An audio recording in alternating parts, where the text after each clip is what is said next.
Assalamualaikum warahmatullahi wabarakatuh. Perkenalkan, kami dari kelompok 3 yang beranggotakan 3 orang. Yang pertama dengan saya sendiri, Putri Amalia Aini dengan NIM 21141204007.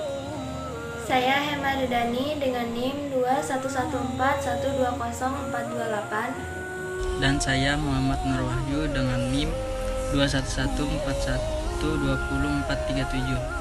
Di sini kami ingin menjelaskan hasil diskusi kami tentang aliran Jabariyah sebagai tugas ujian akhir semester dengan mata kuliah Teologi Islam dan dosen pengampu Bapak Ahmad Junaidi, MPDI.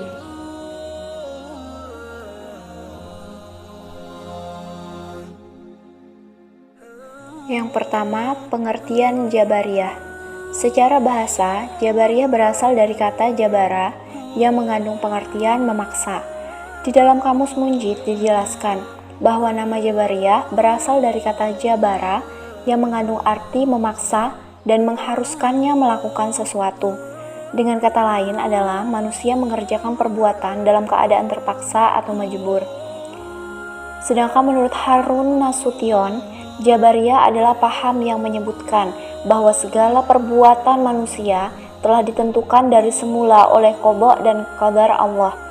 Maksudnya adalah bahwa setiap perbuatan yang dikerjakan oleh manusia tidak berdasarkan kehendak manusia, namun diciptakan oleh Tuhan dan dengan kehendaknya. Di sini manusia tidak mempunyai kebebasan dalam berbuat karena tidak memiliki kemampuan. Ada pula yang mengistilahkan bahwa Jabariyah adalah aliran manusia menjadi wayang dan Tuhan sebagai dalangnya. Yang kedua, sejarah aliran Jabariyah. Aliran Jabariyah lahir di Khurasan, Persia dengan tokohnya bernama Jahan bin Safwan. Nama lain dari Jabariyah adalah Jahmiyah yang dinisbahkan kepada nama Jahan bin Safwan. Sebenarnya aliran ini dicetuskan pertama kali oleh Ja'ad bin Dirham, barulah kemudian diteruskan oleh Jaham bin Safwan. Karena pahamnya yang serba pasrah, khalifah pertama dari dinasti Umayyah, Muawiyah bin Abu Sufyan, mempolitisasinya sehingga Jabariyah menjadi aliran yang memperoleh dukungan pemerintah Daulah Umayyah.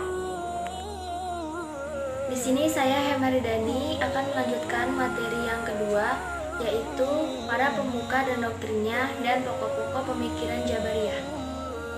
Jabariyah sendiri terbagi menjadi dua, yaitu Jabariyah ekstrim dan Jabariyah moderat. Para pemuka Jabariyah ekstrim diantaranya yang pertama Jaham bin Sofyan. Beliau berpendapat bahwa yang pertama, surga dan neraka tidak kekal, tidak ada yang kekal selain Allah. Yang kedua, iman adalah makrifat atau membenarkan dengan hati. Dan yang ketiga, kalam Tuhan adalah makhluk. Kemudian, tokoh yang kedua adalah Ja'ad bin Dirham. Al-Ghurabi menjelaskan doktrin Ja'ad adalah yang pertama, Al-Quran itu adalah makhluk. Oleh karena itu, ia merupakan sesuatu yang baru dan tidak bisa disifatkan kepada Allah. Yang kedua, Allah tidak mempunyai sifat yang serupa dengan makhluk, seperti berbicara, melihat, dan mendengar. Yang ketiga, manusia terpaksa oleh Allah dalam segala-galanya. Berbeda dengan Jabariyah ekstrim, Jabariyah moderat mengatakan bahwa Tuhan memang menciptakan perbuatan manusia, baik perbuatan jahat maupun perbuatan baik, tetapi manusia mempunyai bagian di dalamnya. Di antara tokoh Jabariyah moderat adalah yang pertama An-Najjar. Nama lengkapnya adalah Husain bin Muhammad An-Najjariyah. Di antara pendapatnya adalah Tuhan tidak dapat dilihat di akhirat. Akan tetapi, An-Najjar menyatakan bahwa Tuhan dapat saja memindahkan potensi hati atau makrifat pada mata sehingga manusia dapat melihat Tuhan. Yang kedua, Ad-Diror. Nama lengkapnya adalah Diror bin Amr. Pendapatnya tentang perbuatan manusia sama dengan Husain An-Najjar, yakni bahwa manusia tidak hanya merupakan wayang yang digerakkan dalang. Manusia mempunyai bagian dalam perwujudan perbuatannya dan tidak semata-mata dipaksa dalam melakukan perbuatannya. Selanjutnya adalah pokok-pokok pemikiran Jabariyah.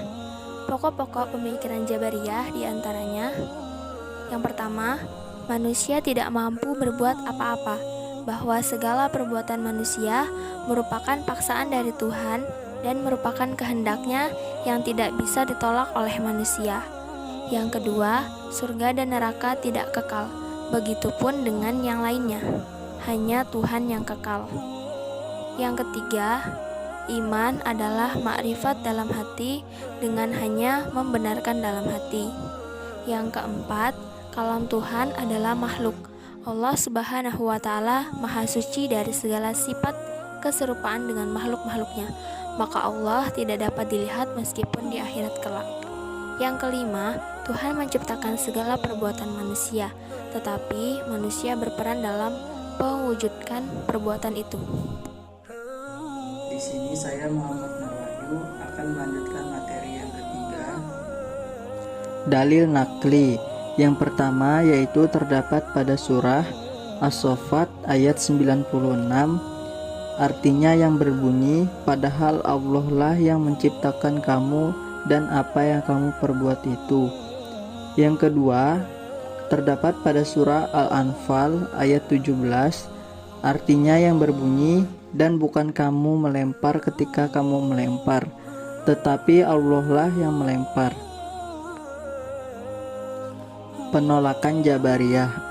Kelompok Jabariyah adalah orang-orang yang melampaui batas dalam menetapkan takdir hingga mereka mengesampingkan sama sekali kekuasaan manusia dan mengingkari bahwa manusia bisa berbuat sesuatu dan melakukan suatu sebab atau usaha.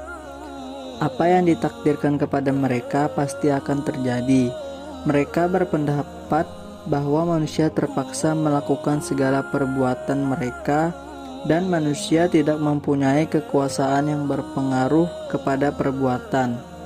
Bahkan manusia seperti bulu yang ditiup angin. Maka dari itu mereka tidak dapat berbuat apa-apa karena berhujjah kepada takdir. Jika mereka mengerjakan suatu amalan yang bertentangan dengan syariat, mereka merasa tidak bertanggung jawab atasnya dan mereka berhujjah bahwa takdir telah terjadi.